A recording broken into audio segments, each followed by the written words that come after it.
Hey everybody, it's Vanessa, the Crafty Gemini. Welcome to episode number 160 of WIP Wednesdays, my weekly live show, where I'm usually answering some type of questions, doing a demo, some type of a product review. Today, we are talking about my January 2025 sew-along on the Charlie bomber jacket.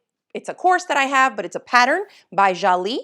Let me just make sure that I can get my chat working here. Give me a second. Hopefully it'll pull up because it's not pulling up just yet.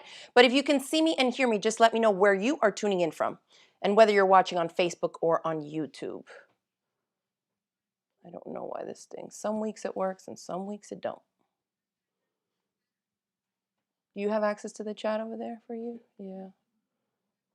See, I don't see it. Give me 1 second.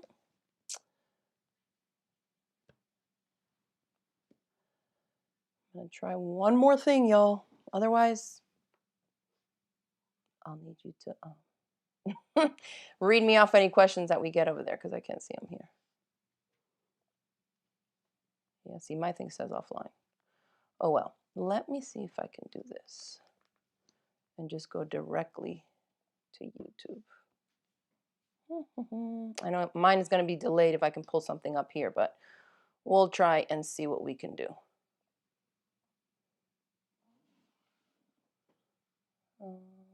This one.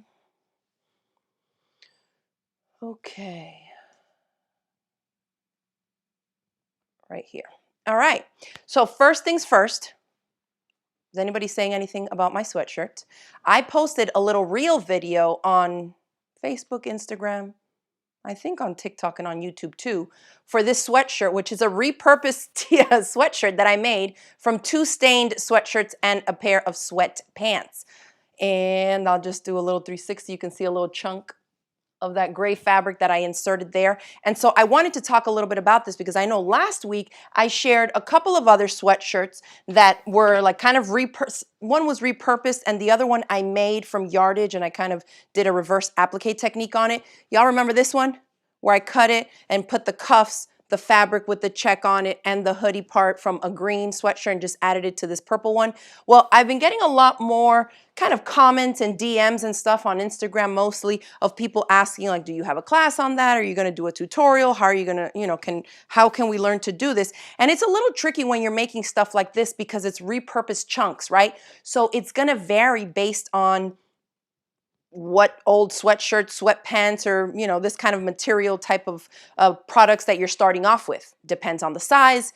Remember that whenever you cut something up and then sew it back together, you're eating up fabric, right? Because you eat up fabric in the seam allowances. So usually if we're doing something like that, that's why I say I made the one sweatshirt from 2 other sweatshirt parts and a pair of sweatpants. So it kind of sounds like a lot if you're using 3 garments to make one, but it's because obviously there were stains on some of the parts, so I wasn't able to use everything. The parts that are the best from the used or old sweatshirts or damaged ones, I try to keep and repurpose. So like on this one, the cuffs and the neckband here, as well as the ribbing at the bottom here, I reused from one that was newer, right? It had the best parts of it, but it was way bigger. So I was able to cut it down to fit this size. So here's one thing that I wanted to kind of share as a tip for anybody that's looking into repurposing old garments to make new stuff, funky pieces that are fun and weird to wear. Can y'all tell this? Look how wide, well, this way.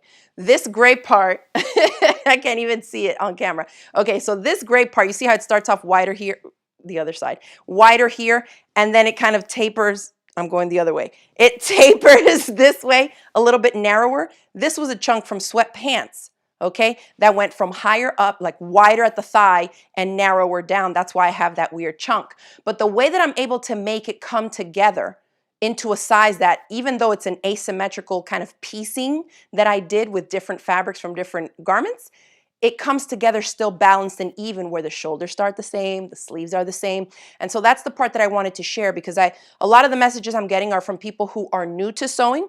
And so I do recommend repurposing clothes. That's actually how I started sewing. Y'all have probably heard the story of my mom teaching me to sew, just stitch 1,000 straight lines, and then she went home. And I just went into my closet, took out a pair of old jeans that no longer fit.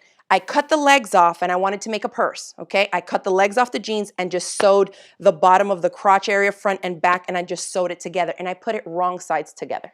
I stitched it, and then when I looked at it, I was like, I don't want the raw bits on the outside. So I cut it off, I put it pretty sides touching, and then I restitched it and flipped the bag right side out. And that's literally how I learned that you sew with pretty sides touching. So it was from repurposing old items because I didn't even know what fabric I was gonna go to the store to buy. I just knew that I wanted to stitch something. So I always recommend repurposing old clothes, using fabric that you have in old or damaged garments as your yardage, okay? And so that's where the tip for the repurposed sweatshirts comes in.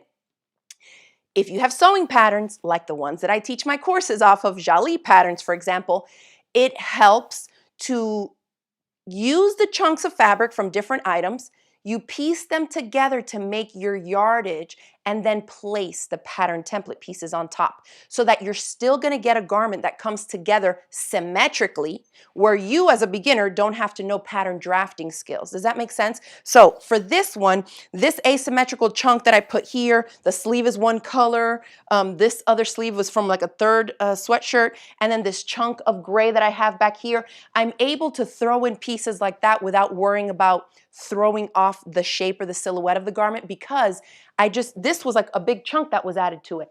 Then I took the Jalie Laurent pattern, which is, remember the sweatshirt, the hoodie, it's the same pattern that I used to make this hoodie from Complete Yardage with a reversible applique motif from a Pretty Sides Touching t-shirt that I did on the front here. And see, I was able to use Cantha cloth for the hood.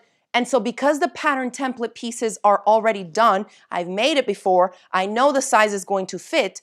As long as I have a chunk of fabric, whether it's a solid piece or a piece together chunk that's larger than my pattern piece, I can just put the pattern piece on top and cut around it. And it doesn't matter where the seams are, right? As long as it's bigger than the pattern piece that you're gonna put on it, you can cut it out and make your own. And so that's what I wanted to share, was that if you have patterns or you take my classes and you already kind of have dabbled in sewing a little bit, that's a great way to be able to piece together random chunks from, other garments, and then just put the pattern template piece on top and cut it out.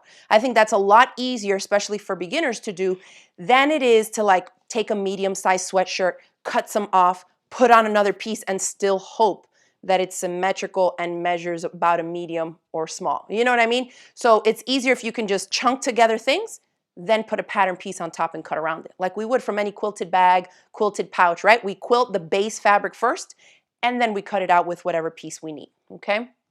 You have questions for me?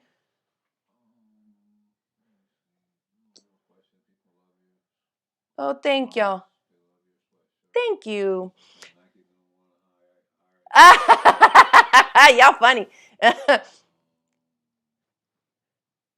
And if you use it from a Nike or, whatever brand you're doing, make sure that you take the tag and you just restitch it in, unless the base body of the whole thing has a tag on it. Like because I used a different neckline and everything, it didn't have the tag on it, right? So I just restitched it in. Of course, my teenagers saw it. My son put it on yesterday, was like, I think I need this. But it gives you just a cool, unique piece, and for the kids to talk about, especially whenever I go to recreation sport practice, the kids are always like, oh, you got actually, a lady today at bingo, y'all know that I call bingo for senior citizens every Wednesday morning. And today one lady came up to me and said, oh, I see you went out and bought yourself a little Nike sweatshirt. I said, I made it. And she was like, no. I said, yep, I sure did, from 3 other messed up pieces. All right, so try to keep an eye on the questions for me. I'm going to keep going, okay? So that was just a little tip on repurposing sweatshirts. It's also a great way for beginners to start, like if you're teaching a younger kid or a teenager or college age kid or something, because we're working with knits and they don't fray. So even if they don't have a serger, but they want to learn how to stitch some stuff together that they'll like to wear, it's a great way to do it because you can really use a straight stitch or just a narrow zigzag depending on how much the fabric stretches and how tight it's going to be on them. If it's something loose like this, even though it's a knit sweatshirt material, okay, you can use a straight stitch as long as it's not, they're not going to be stretching it so much. Like on the neckline, if it's high up like this one and it's more of a crew neckline, and you're using a ribbing of some kind, you do probably want to use a narrow zigzag or a stretch stitch at the neckline, because this is the area that's going to get stretched on to get it over their heads. But see, like the arms, like this seam down here is not getting stretched at all, so I don't, you can get away with a straight stitch, okay? Well, yes, And that's what's actually getting me to make more. It's like, oh, no, no, no, honey, you had your chance. I be asking you all the time what you want me to make for you. This one is for me now. Thank you.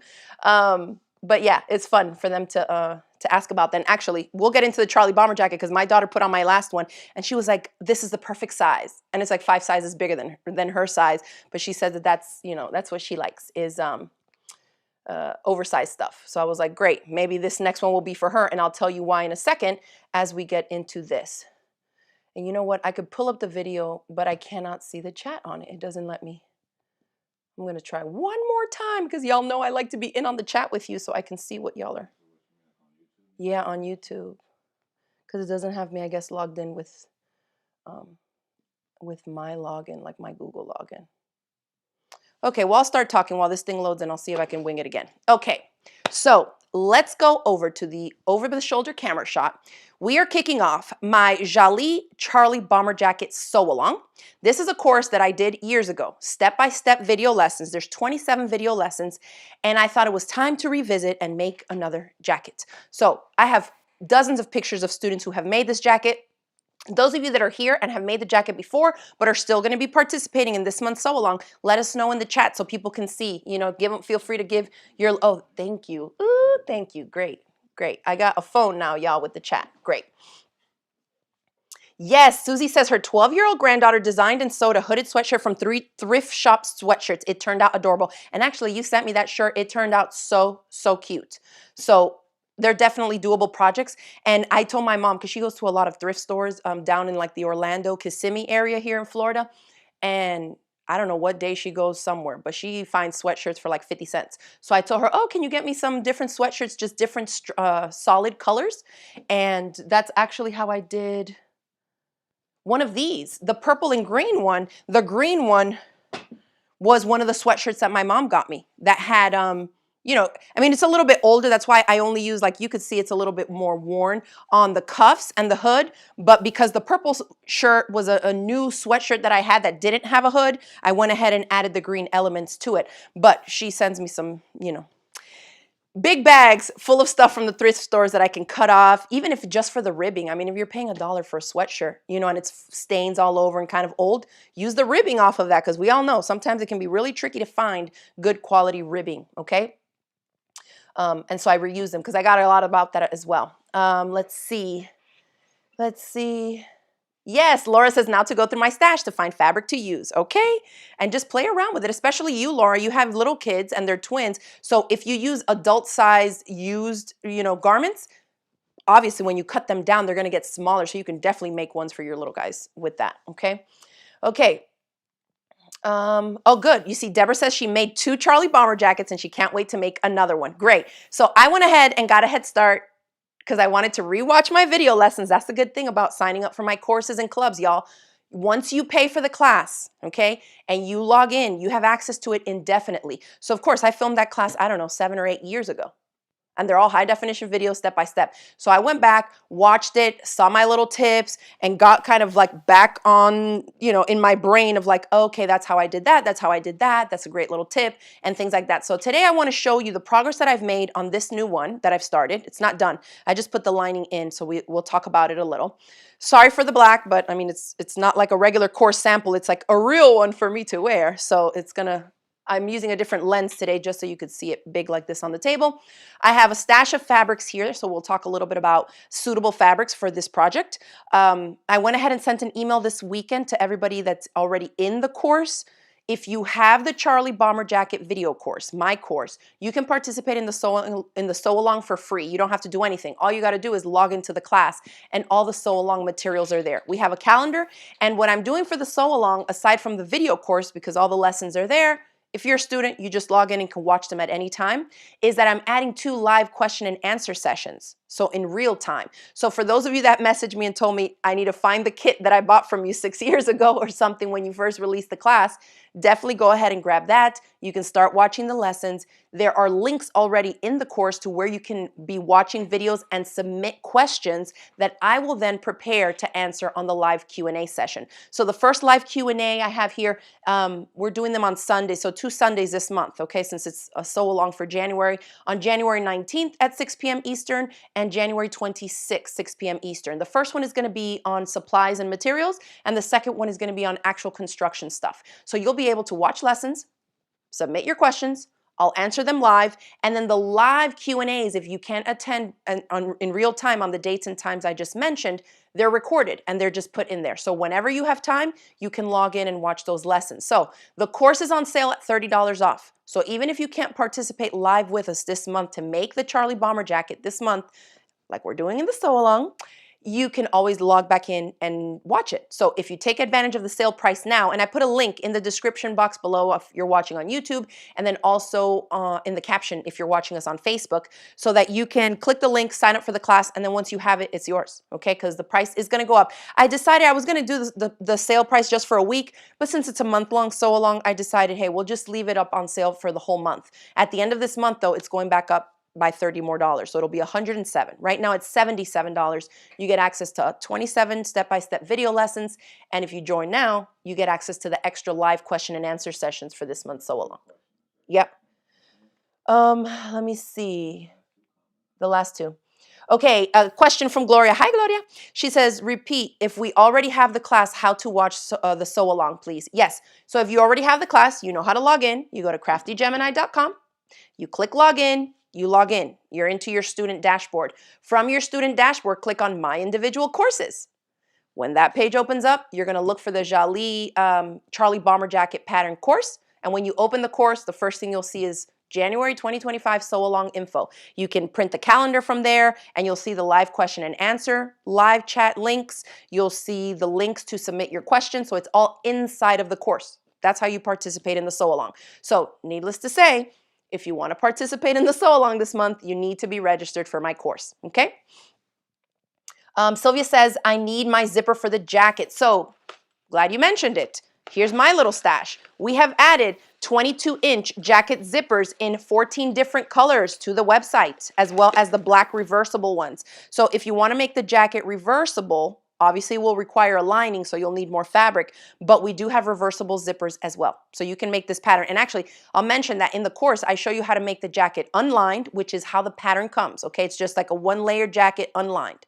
So you have raw seams on the inside, okay? So unlined, lined, and reversible. So the reversible version is just the lined version with a reversible zipper. So if you think you might want to do that, you can definitely go ahead and order those reversible zippers from our site. The rest of the jacket patterns are just regular plastic molded teeth zipper jacket zippers that are 22 inches, okay? Keep in mind, very important note, if you are planning to change the length of the torso of this pattern, you're going to need a longer zipper, okay? The ones we have are the max size that Jalie requires in the pattern, but that's based on a US women's size 22, the largest adult size that the pattern includes, because it includes 27 different sizes, okay? These are all the kid sizes here, from toddler T2 or 2T to a kid size 13, and then you have US women's sizes from 4 to 22. All these 27 sizes are included in the hard copy pattern, okay? Let's see, I'm gonna answer a couple questions just so we can get on with it, and then I'm gonna talk about fabric and share with you my progress, okay? Okay, Jackie says, oh, the 4 zippers she ordered are due to arrive on Saturday from us, and she ordered the pattern today. Great. Quick note, we did get patterns back in stock. They were flying. As soon as I sent the email for WIP Wednesday, they were going out. So if you were waiting on that email from the wait list thing on our website to let you know that the patterns were in stock, that went out this morning. So I know that they've been going. We're probably going to sell out quickly either during the show or soon after. So definitely if you're looking for the hard copy pattern, which comes in a huge sheet like this, where you can individually trace out the size that you want to make, okay, which is how I teach you. I teach you how to do it all in the course, step by step, how to choose your pattern, how to trace the pattern size, how to cut out your fabric pieces. There's multiple video lessons on fabric selections, on choices for the exterior components of the jacket, for lining, for the waistband cuff. If you can't find ribbing, I give you suggestions there as well for different fabrics that you can use. So all of that is in there, okay? All right, great question from Marissa here. She's asking, can the jacket be made with non-stretchable fabric? The answer is yes, and I'll tell you why. One, the pattern calls for a stretch fabric, like a knit or a stretch woven that has a minimum of 10% stretch along the crosswise grain. Basically, this little line down here, you need to be able to take a piece of fabric from here to here and stretch it by that little bit, by the length of the arrow there, which is almost nothing. So what I would do and recommend, excuse me, if you're using a non-stretch fabric, it's going to be to size up, okay? And how many sizes to size up? It's going to depend, right? If you're pretty slim and maybe the Jalie sleeve sizes already fit you bigger and looser, you probably can get away with just going up one size just to make sure you have room around. However, if you're planning to use a non-stretchy fabric and you're going to line it to make it lined or reversible, there you're going to have to do a little bit more experimenting, right? Because if we add a layer of fabric to the interior, like we would, what a lining is, right? If you add a lining and the outside fabric doesn't stretch, and say the lining fabric doesn't stretch, that is not something that I would recommend unless you're planning to go way bigger and you just want it to be kind of like a super oversized thing that you know you're not really going to run into an issue with this not stretching, okay? Even with the fabric that I'm using, and this is a Liverpool fabric that I'm using here from my stash. Sorry, we don't sell it. This is just a couple yards that I had that I bought years ago. I don't know where it came from. This fabric, and is what I like to use, is something that has way more than the recommended. So 10% stretch is barely anything, okay? This fabric here probably has like a good, I don't know, 60 to 80% stretch, okay? I do have video tutorials, and in all my garment sewing classes, including this one, I teach you how to measure the percentage of stretch that a fabric has. I'm not going to go over that now because I have so many videos on it. I've done multiple WIP Wednesday episodes on it as well. But I use a fabric that has way more stretch than is required. I use a lining that has way more stretch than is required as well. And then I usually will go either same size or one size or two sizes up, depending on the look that I'm going for the jacket. If I want a more fitted look, maybe the same size, and it'll fit a little bit more snug if it's lined, okay? But because the fabric stretches, I'll have more give in there. But I have seen people online that have, and I think that would be cool to do one day. Once I get my long arm over here set up good, I may try that out, where you do like a quilted jacket. You would quilt the exterior with just plain quilting cotton and batting, right? And then I would probably size up a couple sizes at least, and then you use that as the exterior, and then just a plain lining on the inside. Maybe I would probably do like a cotton spandex, even if I did a non-stretch quilting cotton for the exterior. I would probably still do like a cotton spandex on the inside, just so I have a little bit of room. I'm not big on like, you know, super woven things like a blazer for like a fun jacket, okay? So Zena says, so glad to hear you say that, Vanessa. I have a little icon here. It says, I think she says, I'm using Liverpool fabric too. Liverpool is a great go-to. It's pretty affordable, easy to find, comes in solid colors and prints. Like all this. This is Liverpool too. And it's easy to sew with, right? Because it's a little bit more stable than something really light and flimsy. And it does, the pattern does call for a double knit anyways, okay? All right, let me have a look here. Oh, Shelby says, I purchased the pattern today when the email came in. Awesome, I'm glad you got it. The Sparrow's Nest is asking, does it matter which machine I use? I have a straight stitch and a serger. Which one is better? So there's points in this pattern, like in the construction steps, where you can't use a serger. So like to do this welt pocket, I don't know if y'all can see that, but there is a welt pocket here, okay? When you close up the pocket, you could use your serger, okay? But when we're doing the top stitching and the cutting and flipping it so that you have this welt and all this, this has to be done with a straight stitch machine. So you'll see on this one, I at first thought I was gonna leave this guy unlined. And so I went in and stitched with the sewing machine, but then I was like, you know what? I'm not even gonna line this one. I'll just do this one unlined. So I went in and finished the edges with my serger with some gray thread. But then I decided to line it. So now it doesn't matter that I serged it, okay? Because I'm just, it's going to be all covered by the lining, by the Sherpa lining that I put in here. And you can see that the Sherpa lining, all the seams are raw and fluffy. Can you see that? I just stitched it together. I stitched the whole lining together just with the sewing machine. So I didn't bother to serge it, okay? Because it's all going to be on the inside anyway. So if you have both a straight stitch and a serger, then you'll be good. If you don't have a serger, you don't need it, okay? Whether you're doing it lined, unlined, reversible, it doesn't matter. You can sew this whole jacket up with just a sewing machine that has straight stitch and zigzag, and you'll be good to go, okay? So great questions. Now, This is not done. It's not at the step where I have to put in the lining, but I did want to try it on yesterday like this. And then I thought, ooh, I should have sized up. But I used the same pattern size that I'd done before. The only thing is that I thought that the Sherpa lining was a little bit thinner than it actually is because the back of it is really thin. But the fluffy part is really fluffy. So good for me because it'll be nice and warm, but it's also going to be fitted. Let's just say that. So I need to obviously go in here and add the zipper, okay? I added here for the, let's talk a little bit about the exterior and the lining fabrics first, and then we'll talk about the ribbing that's not ribbing that I'm using down here and what I did to make up for that. Because I know it can be tricky to find ribbing. On this version, you can see it's, I don't know if you can visually tell, but this is so much flatter and lighter because I used Liverpool and Ponte knit for the exterior. Liverpool and a black solid Ponte knit for the exterior.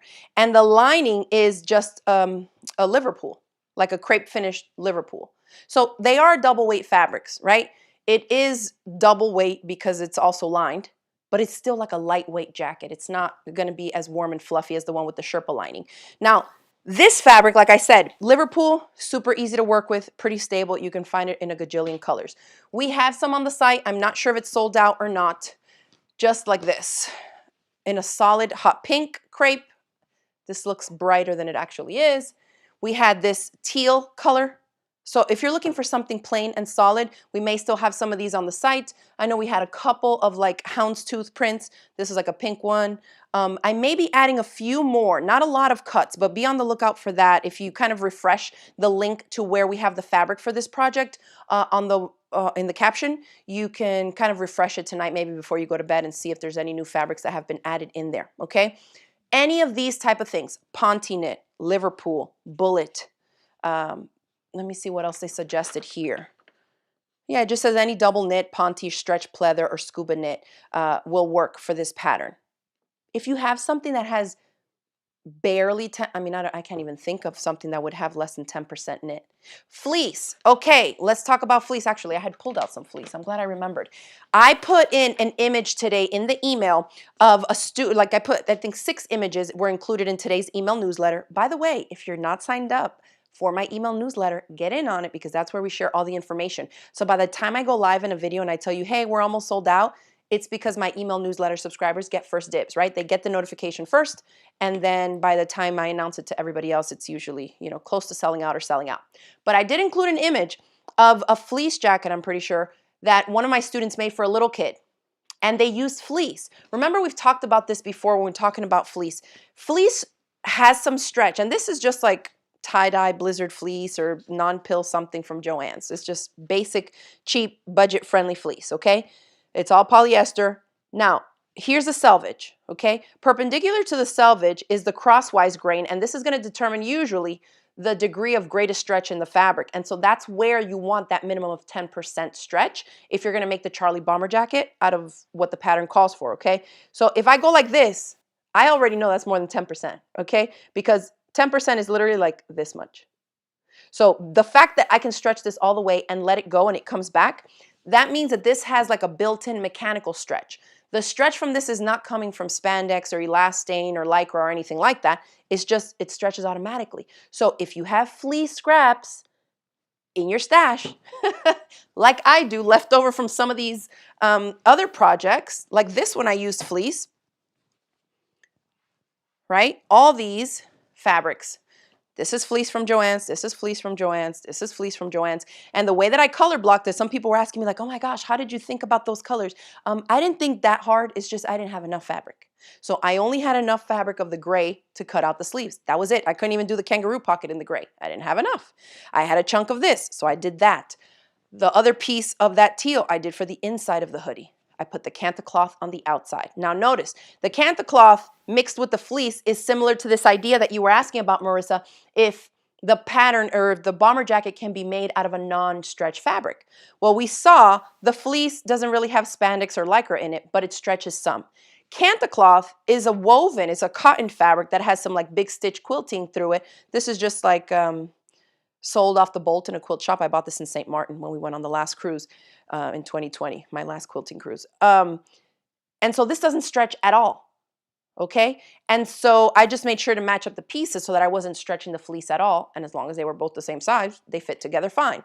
I didn't want the canta cloth to the inside, so I put it on the outside, and you can decide that when you're making the hood. And so I wanted the fuzzier side of the fleece to the inside in case I have to put it over my head or whatever, and that's how I decided that. But I can mix and match them here, especially because the pattern calls for such a minimal amount of stretch. You can get away with way more stretch than that, and like we already mentioned, something that doesn't stretch at all. So it really is such a versatile pattern. I always recommend that my students who sign up for this Charlie Bomber Jacket course start off making it unlined. Basic, you just have like basic pieces. Remember, we talked about the pattern only having 8 patterned pieces.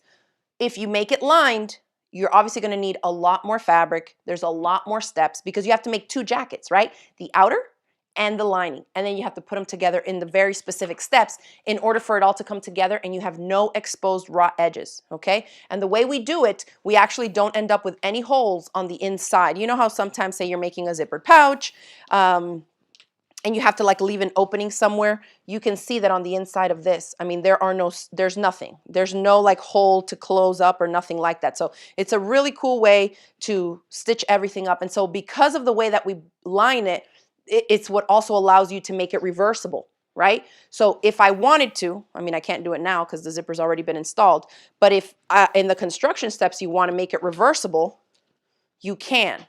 The only thing is to think about, you know, installing the pockets on the exterior also. But see, if this was a reversible zipper, the whole jacket could be reversed out like that because the lining is fully finished. All the seams, there's no raw edges anywhere, okay? So, I mean, it's such a fun way that's actually pretty beginner friendly for a jacket that looks so complex and it looks like you would have had to be an expert sewist to make it, okay? And you don't. All right. Lori's asking, do you talk about when the measurements are not all in the same size? So Lori, we do talk about choosing your size in the size chart in the course. I cover that. But one of the reasons I like to do projects like this with beginners is because it doesn't have to fit all your measurements exactly, right? This is outerwear. So because it's a jacket and designed to go on top of clothes already, that's what allows the silhouette to be for boys, girls, men, women. Like it's really just like a jacket that anybody can wear. And so it's already designed to have extra room in it. So you don't really have to worry about like if you choose your actual size. Like if you're really large busted and slim everywhere else, then yeah, you may want to choose a size where you go by the measurement of your bust. So you want to make sure like, hey, I live in a colder climate. I'm probably going to be wearing my jacket zipped up and you want to have it zipped up. So you want it to go all around. But there's things that you can do to work around that, right? Like if your measurements are a little bit off of these, of the size that you're trying to make, just size up. You know, like if you're a little bit bigger than what the pattern tells you here, just go up a size or 2 because the jacket is already going to have that built-in stretch. Plus, if you're one of my students, you already know what we always like to do. If we need to go up a size, but we've already traced and have the pattern cut out in our size, one of the things that we can do to make the jacket turn out bigger and have more room is you use a fabric that has more stretch than what the pattern calls for. Because if it's stretchier, the fabric is going to be stretchier already. So if it has stretch along the lengthwise grain, it's probably going to fit you a little bit longer. And so that's one of the things too that I saw that several students, an adjustment that several students make is to shorten the sleeves because they usually will end up using a fabric that stretches more, right? Then 0% stretch because the pattern doesn't tell us anything in terms of the lengthwise grain amount of stretch. And so if you have a fabric that has any type of stretch along the lengthwise, the jacket's going to be longer and the sleeves are going to hang longer, right? Because that stretch is being pulled down a little bit by gravity. So there's ways to work around it. I think a lot of people just get hung up on like, is it true to size? Is it going to fit me? You choose whatever you need in terms of size to make it fit you. And we're going off of measurement, so you can't really be wrong, okay? You choose your body measurement, and then you look at the pattern and choose the body measurement that will yield you a jacket to fit that body measurement. That's how we choose sizes in patterns, okay, in sewing patterns. Mary's asking, what skill level is this jacket? I say a confident beginner. It looks so much harder than it actually is, y'all. So many students, when I first released this course, were saying, I can't believe I made this jacket. Like, it looks crazy, like, welt pockets and a zipper, a lining, like it's just, and it's so not that hard. There are a lot of steps, but if you lock in mentally and just watch one video at a time, Press play, rewind, replay. You can slow me down, you can speed me up talking in the videos. There's closed captions on all the videos, and just take it step by step. I promise you, you can sew this. It's really not that serious. Now, if you're trying to follow along with the pattern by itself because you think maybe the course is a little bit pricey, if you're not well experienced in sewing, there are definitely plenty of points here where you can get confused. And so that's why I think that my video courses really help supplement a really great drafted pattern like Jalie patterns. And that's why I tend to do my classes on their patterns. They're very well drafted. I like them. They're in a way that I can break them down easily into bite-sized chunks and video lessons for my students in the way that I like to teach. And I know that my students, if they follow my video lessons, they will have good, successful results at the end of the video course, okay? So again, the course is on sale, $30 off for this month so that you can, to kind of give everybody a boost to participate in the sew along. Now, solid fabrics or patterned fabrics, obviously if you're going to be using something like a plaid or something that, you want to have like the lines matching or a design, stripes or something like that, chances are you might need a little bit more if you want it to match, if you're using it for like the front panels, because there are 2 panels and you don't want it to kind of be like, off in the design.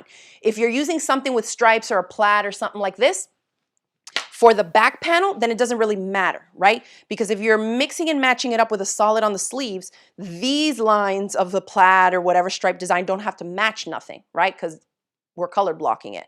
And so that's another option that you have. One of the things to keep in mind is that for an unlined pattern, like the unlined jacket, just the sleeves, the front and the back, okay? You really only need about a yard. You need less than a yard, but 1 yard each of 2 different fabrics is going to give you more than enough to make the front and back. That's 1 yard. And then the sleeves and pockets, it calls for another yard. Okay, so you can think about color blocking it that way. But of course, I cover all of that in the video course. We go through here because Jalie gives you the yardage requirements based on the view and the color blocking look that you're going for. So if you're using 1 color, the most you'll need is 1 yard and 5/8. So less than 2 yards to make a 1 solid jacket all the way through. If you're making front and back out of the same fabric, then it tells you 7/8 yards. And then for the sleeves and pockets, another 7/8 yards. So still under 2 yards, even if you're going to go color blocking or 1 full solid thing. I mean, it really, like, all around, the drafting, the minimal number of pieces, the techniques, the welt pockets, this thing is just like, oof, I love it. It has taken me a while to get back to making some more, but I definitely need to. So I was glad to get started on this one.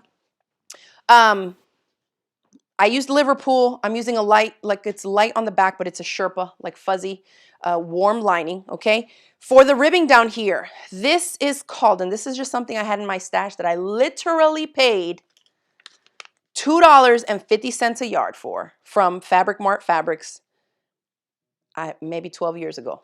I don't know. So something like 12 years ago, probably something like that. But it was in my stash, and at $2.50 a yard, it looks like I bought 5 yards. So this is an Ottoman spandex knit, okay? Let me see if I can get a chunk of it here separate, more like on a white background. So this is a piece of it. It's like a ribbed Ottoman knit. You can see if I grab 4 inches and I try to stretch, 25%, and it just goes a little bit more. So I would call this maybe 30% stretch.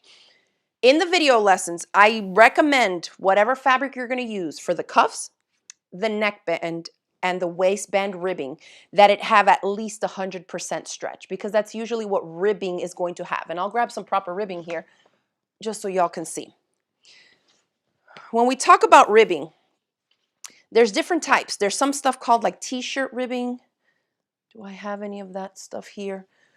The ribbing, t-shirt ribbing or whatever, it doesn't have built-in spandex. I'm trying to look around my scraps here. I've been sewing all week, y'all. Sewing all week. Nope, not here. So if it's like t-shirt ribbing, you got to look on the end of the bolt or see if the website that you're trying to purchase from tells you if it has elastane or spandex or lycra in it. The regular t-shirt ribbing doesn't. Like, it stretches and it'll just, here's a chunk of it. So it's ribbing, but like when I stretch it, it bounces back a little bit, but the edges still kind of stay splayed out, okay? So it is still ribbing, but I mean, I like that bounce back, that stretch return. Then I have spandex ribbing. that is literally telling us there is some spandex in this. And so you'll find them usually when it's a decent quality one, you'll find it as a tubular knit. And so this is what you're seeing here.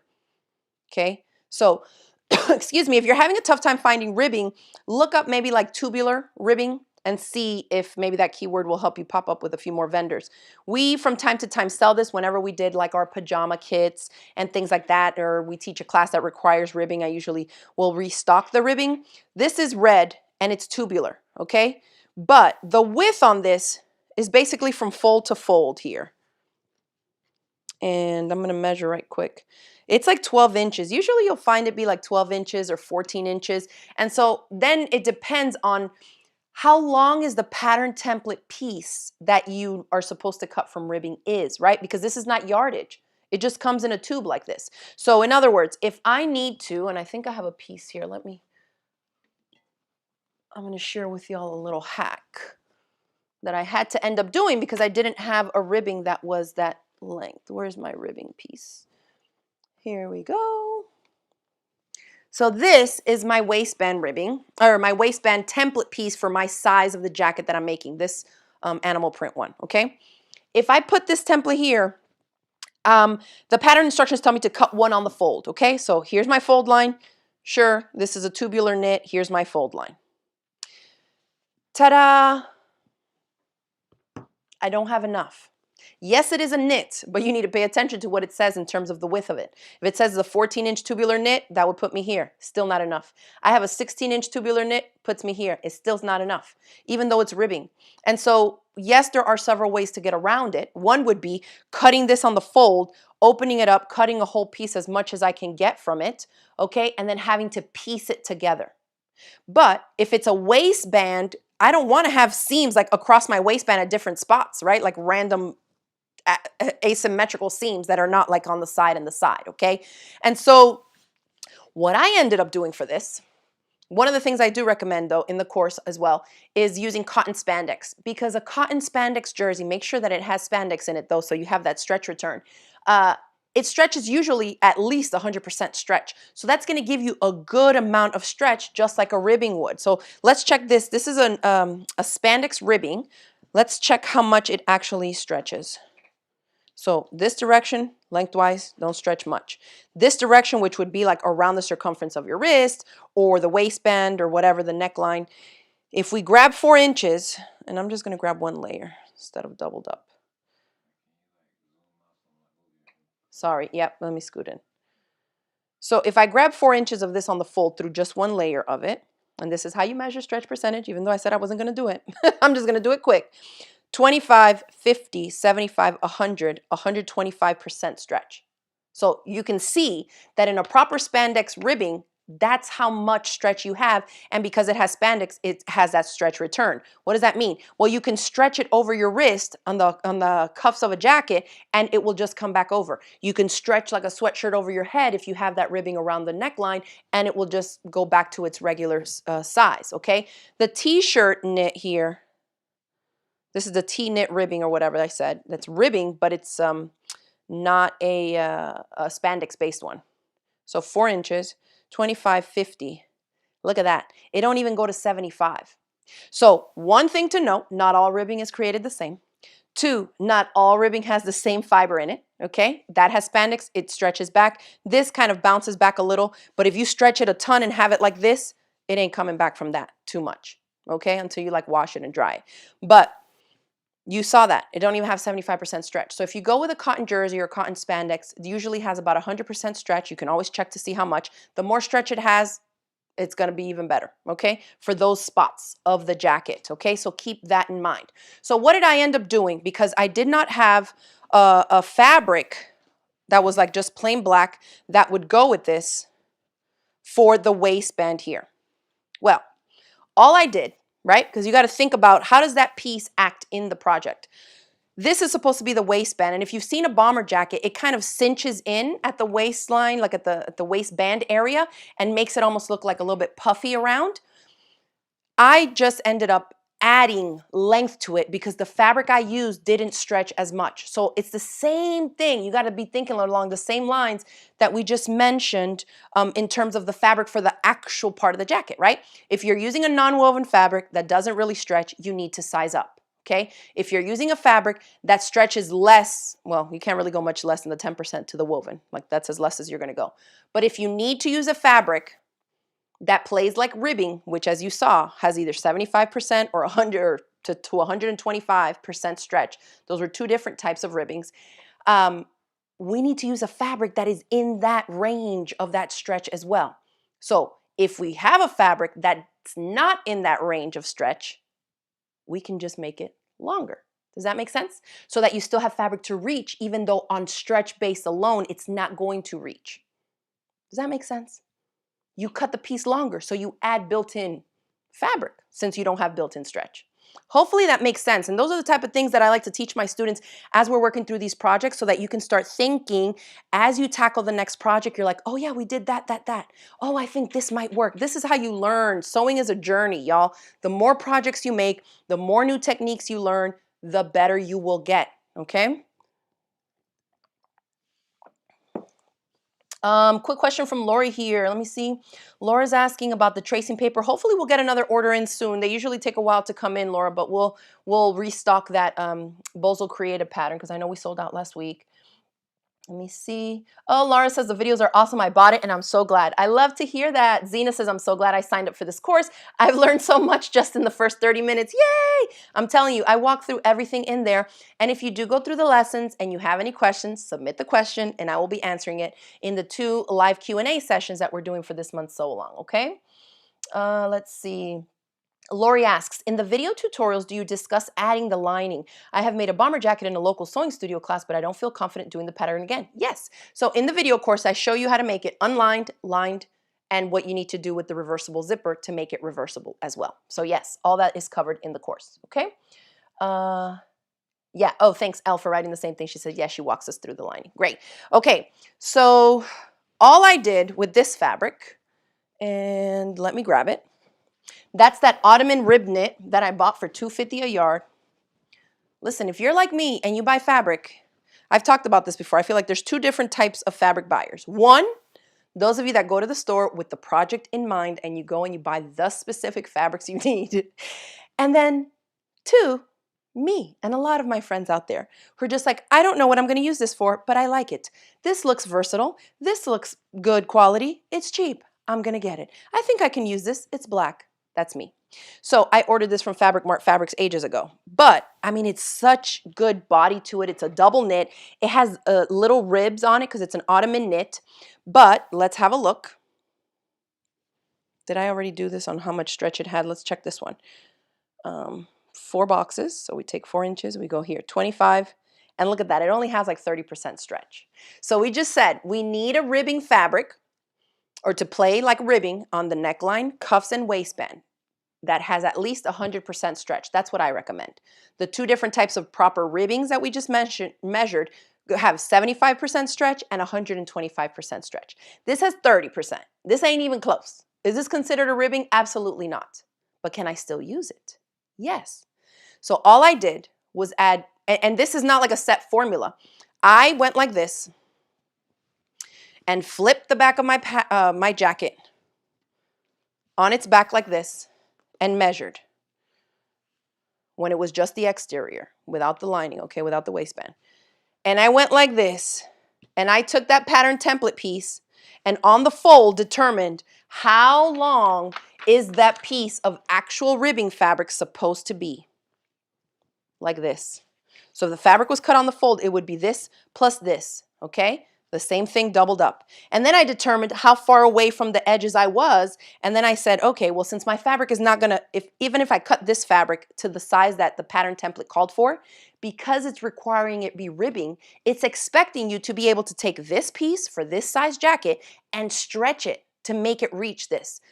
This fabric only has 30% stretch. I know it's not going to reach. So I just added, I think, 4 inches to this measurement doubled up, to give myself more stretch that the fabric did not have built in. And so I ended up being, I think, like about 1.5 inches away from the edges here. and I was able to stretch it just that much. Okay, so I pinned everything in place and then I just stitched it on. So I used the fabric that I wanted, added length to it, which was easy because it was just a rectangle, right? There's no weird pieces that you need to kind of adjust for. I just added more length because the fabric wasn't going to reach because it didn't have the stretch that a ribbing would require. Does that make sense? And so I just added a little bit more and then I stretched it. So what is that going to do to my finished bomber jacket? Well, it's just not going to be cinched in like this. Like it's not going to be a ribbing that's pulling the whole jacket in. It's going to lay more just like a kind of a loose overall jacket, right? Because I don't have that super stretch here. I added more length to it, so it's going to fit looser. Make sense? At least in this area, okay? So that's how I did that. And I liked it because this black matched more with that black. It was like a shinier black. Believe it or not, this ribbing that I told you was the t-shirt knit ribbing, I don't know if you can see it, but this is supposed to be black as well. And it almost looks navy to me. I don't think on camera it shows up, but it has like a tinge of blue to it. And it just does not go with the same black that I have here. So I was like, I don't like it because it doesn't have the built-in spandex either. And it just feels flimsier. It's more for like t-shirts, for a neckband and stuff like that. And sleeve openings, you know, something more casual wear.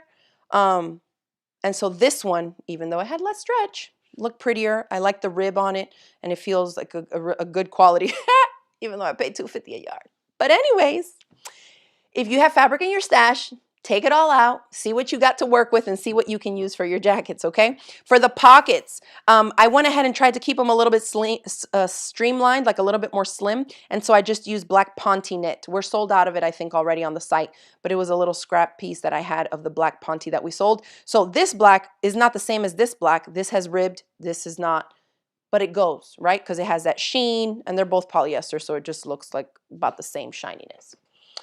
Okay. Let's see.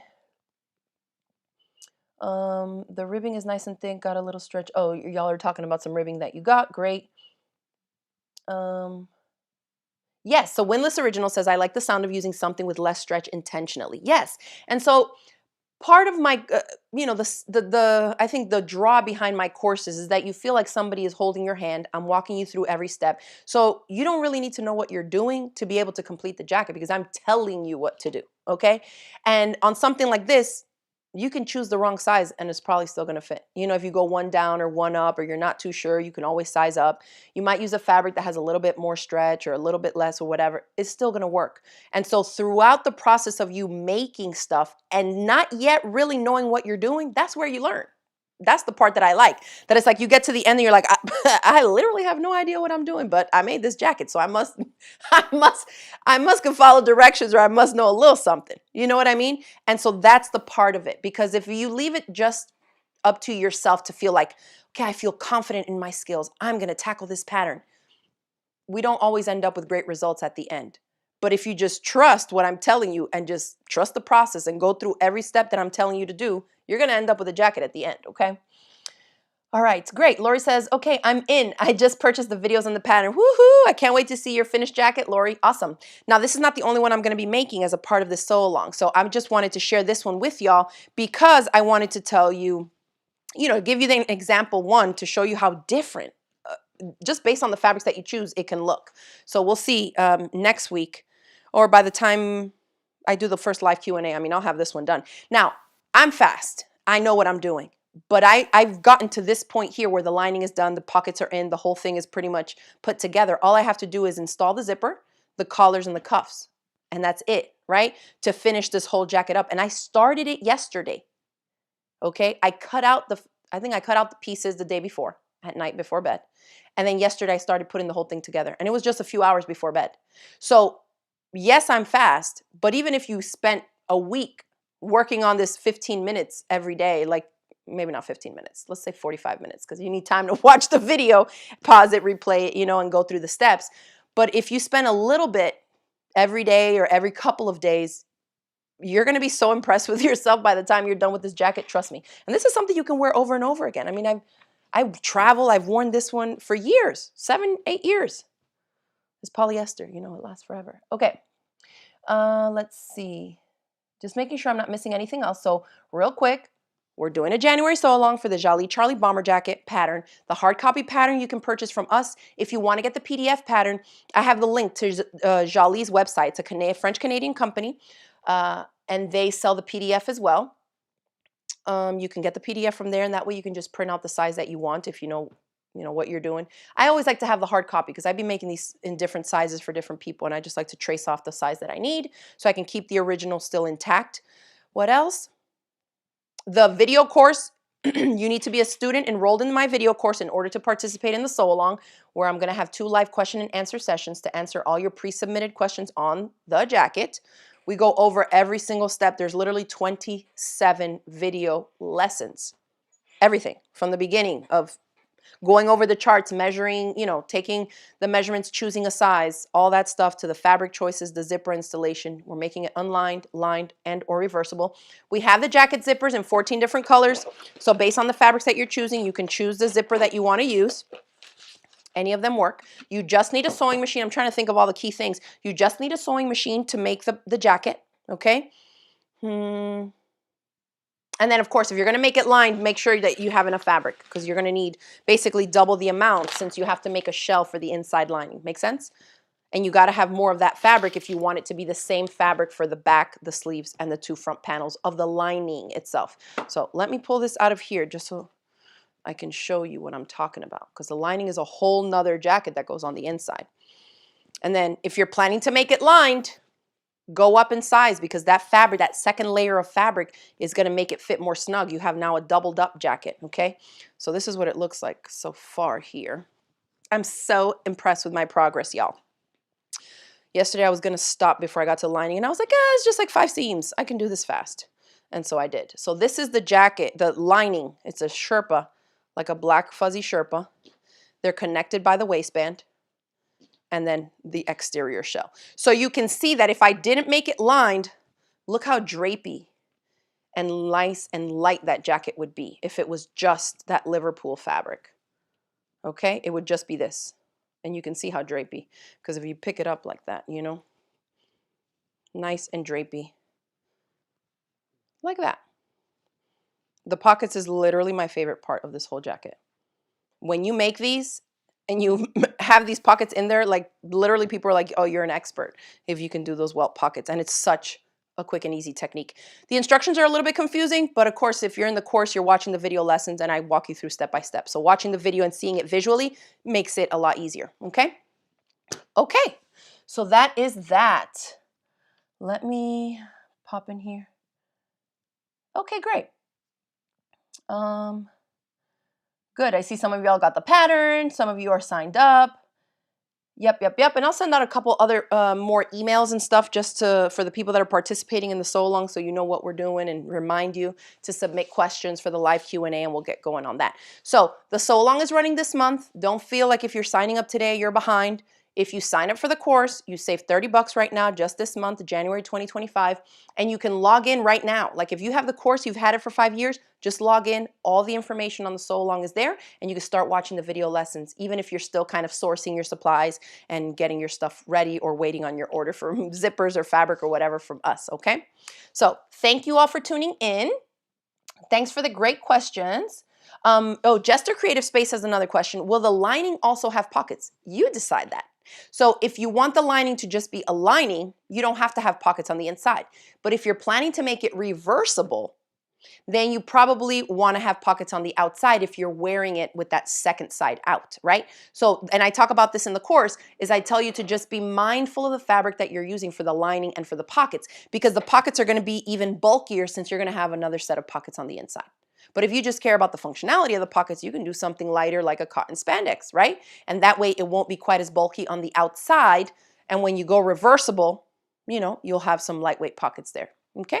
But you get to decide that. I didn't add pockets to this one because it's Sherpa. It's puffy already on the outside, on the inside with the lining. And I wanted that animal print fabric to be the exterior. I don't really plan to make it, reversible. I just wanted it lined, fuzzy, so that it can be warmer for me. Okay, Zena says she's starting today. Awesome. Yes, and Margie says she needs to go through her stash. She's excited. I cannot wait to see. Now, one more thing is that we have a Facebook group. If you're on Facebook, this is obviously optional, but if you are on Facebook, you can find us under Sewing Clothes with Crafty Gemini. That's the name of the group, and that is where we post pictures, questions, all kinds of fun stuff, finished garments that we make in Crafty Gemini courses that are specific for clothes, right? We have a different group for bags. We have that group for sewing clothes. So if you want to get some ideas and you're signing up for the course and you want to see the other Charlie bomber jackets that my students have made, ask to join that group. It's a private group, so one of my moderators will have to let you in, but it's called Sewing Clothes with Crafty Gemini. You can find it on Facebook. And once we let you in that group, you can do a search in the group for Charlie bomber jacket, and you're going to see all the jackets that my students have made over the years from the same video course we're following along with for this month's Sew Along. Okay, so I hope to see a bunch of you in class. Thanks everybody for tuning in and for asking your great questions. I will keep you posted when I finish my jacket to show you how it turned out, and I will see y'all in the next video. Bye.